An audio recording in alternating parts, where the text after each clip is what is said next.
భారతీయ కిసాన్ సంఘ ఆధ్వర్యంలో హైదరాబాద్ లో తలపెట్టిన రైతు గర్జన సభకు నిర్మల్ జిల్లా కేంద్రం నుండి నాయకులు రైతులు ప్రత్యేక వాహనాల్లో బయలుదేరి వెళ్లారు. రాష్ట్రంలో పంటల బీమా పథకాన్ని అమలు చేసి నష్టపోయిన రైతాంగాన్ని ప్రభుత్వం ఆదుకోవాలని సంఘం జిల్లా అధ్యక్షులు కొరిపెల్లి నారాయణ రెడ్డి డిమాండ్ చేశారు. కేసీఆర్ ప్రభుత్వం హామీ ఇచ్చిన రైతు రుణమాఫీని అమలు చేయాలని కోరారు. రైతుల సంక్షేమానికి పాటుపడాలన్నారు.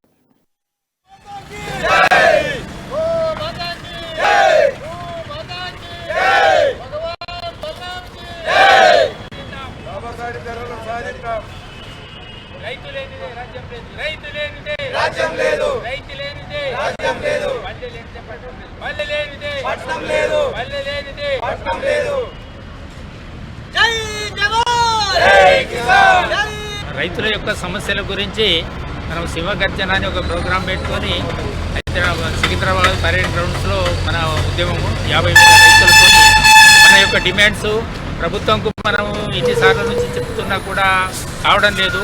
ప్రభుత్వం మనల్ని హామీలు ఇచ్చింది, అవి కొన్ని నెరవేరడం లేవు. తర్వాత మన సమస్యలను ప్రజలకు అందరికీ తెలవాలి రైతు యొక్క పరిస్థితి అని దీనికి ఒక ప్రోగ్రాం పెట్టుకొని చేయడం జరుగుతున్నది.